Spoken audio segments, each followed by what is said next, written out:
Nous sommes avec Maurice Culot, architecte, éditeur, grand spécialiste de l'art déco et de l'art nouveau. Il a supervisé différents ouvrages sur Charleroi. Alors, sur l'occasion de parler de Charleroi à l'occasion des 350 ans. Alors, Monsieur Culot, Charleroi, vous m'avez dit avant la conférence de presse, le diable habite Charleroi.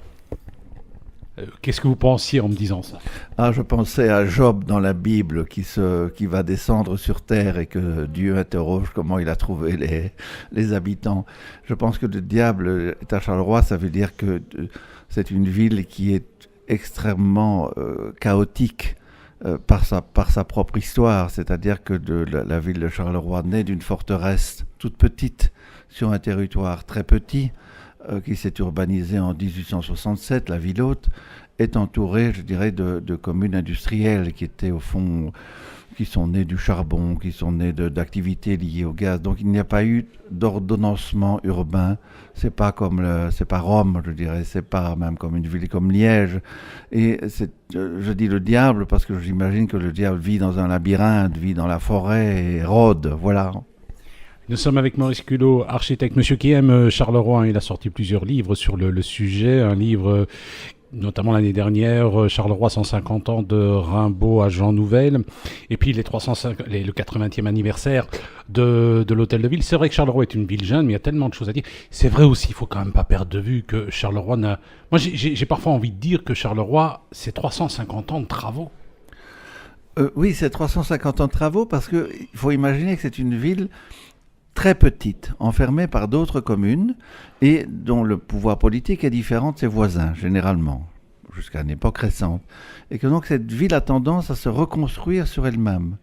La 1867, on crée la ville haute, ensuite on va faire une série d'aménagements dans la ville basse. Donc il y a sans cesse des reconstructions et on peut dire que quelques erreurs dramatiques ont été liées au destin de Charleroi.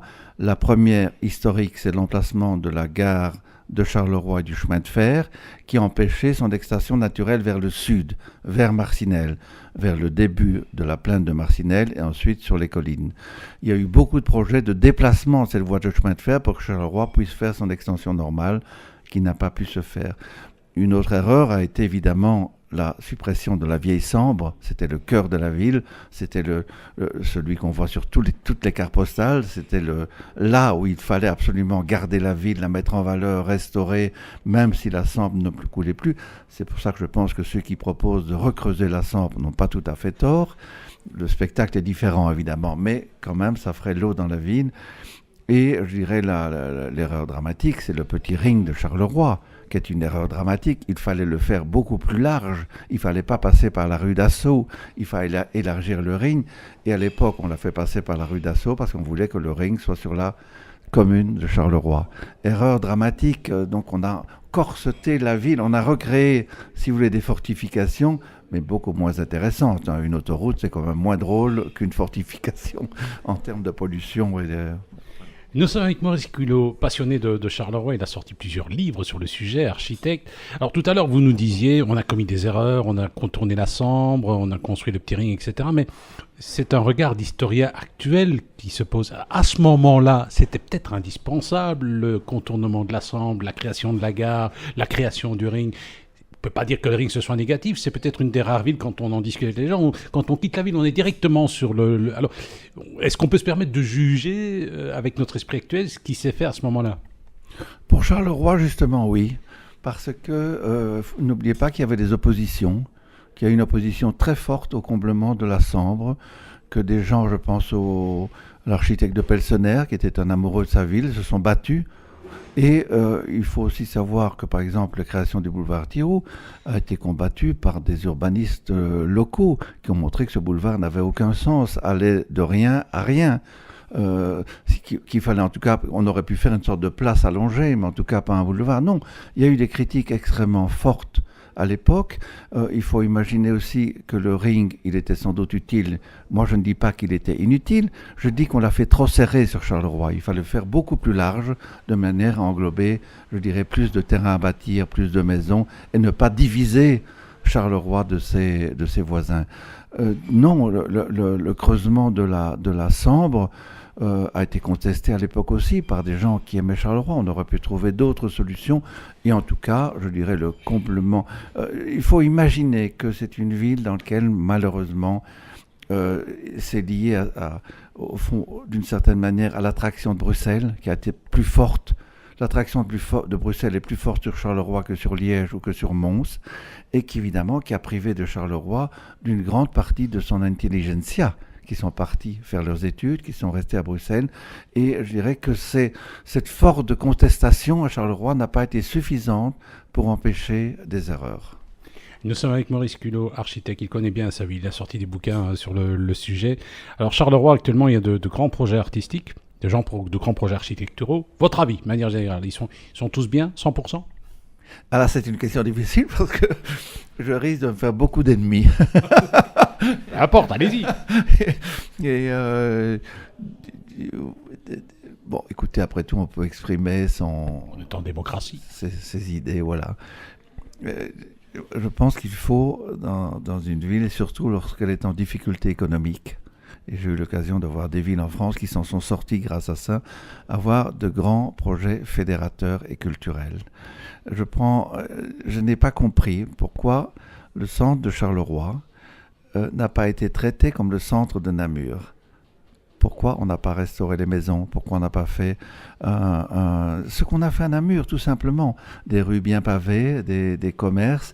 Et au fond, il n'y a pas plus de facilité de parking à Namur qu'à Charleroi, mais quand même, on va dans les rues commerçantes, on va voir le musée Félicien-Rops. Donc, moi, j'aurais préservé le cœur de la ville le plus possible. J'aurais mis le paquet sur la préservation, la rénovation des façades. Il faut imaginer que Charleroi, ville industrielle, a développé avec l'industrie un artisanat unique au monde. Nous sommes ici à la maison, je ne sais pas comment elle s'appelle, Dorée. Il faut voir, il y a les plus beaux vitraux du monde que j'ai jamais vus, avec des épaisseurs de plomb de 3 mm, il faut le faire, des verres biseautés. Il y avait un artisanat industriel sublime. Regardez les façades de Charleroi.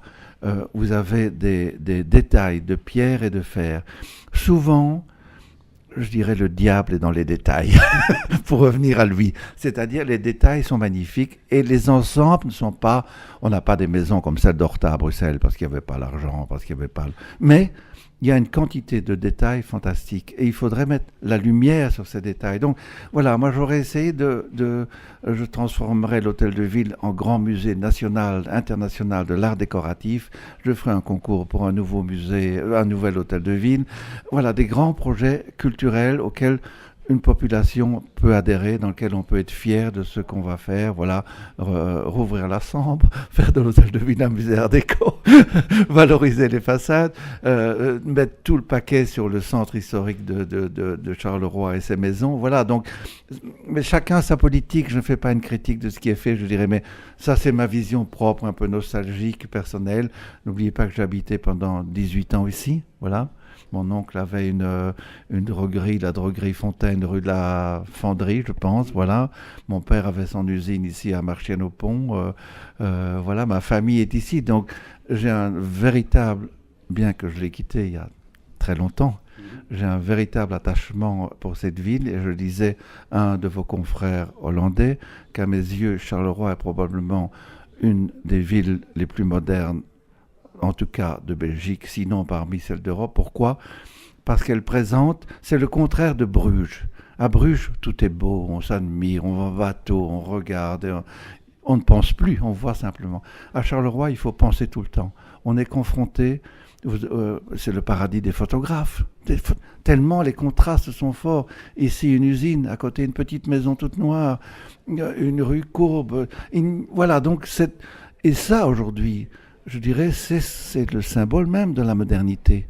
On ne cherche plus la grande harmonie du 18e, on ne cherche plus...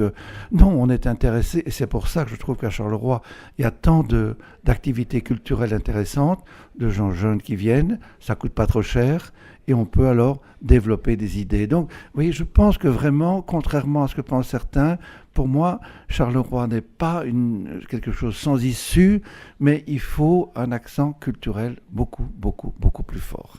Nous étions avec Maurice Culot, notre invité, avec qui on a parlé de Charleroi. Maurice Culot, un vrai Carolo, même s'il n'habite plus, un architecte, etc. Vous êtes optimiste quand même pour l'avenir?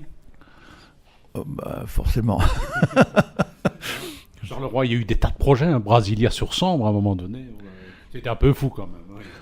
Oui, je pense simplement qu'il vaudrait mieux, ce que je vous disais tout à l'heure, de ramener un peu la nostalgie au bercail, ne pas trop rêver de trucs futuristes qui finalement se révèlent tous pas très intéressants ou à la fois ruineux. Et non, pensons, je dirais vraiment, ce que nous sommes à Charleroi, essayons de voir ce qu'on peut tirer de nous-mêmes, et je crois que à travers le spectacle de Charleroi, il y a une véritable promotion de la ville à faire.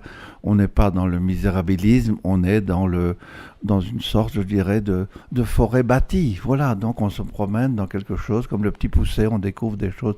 Donc je crois véritablement à cet avenir-là de Charleroi, et après tout, elle s'en tire depuis 350 ans. Monsieur Culot, merci.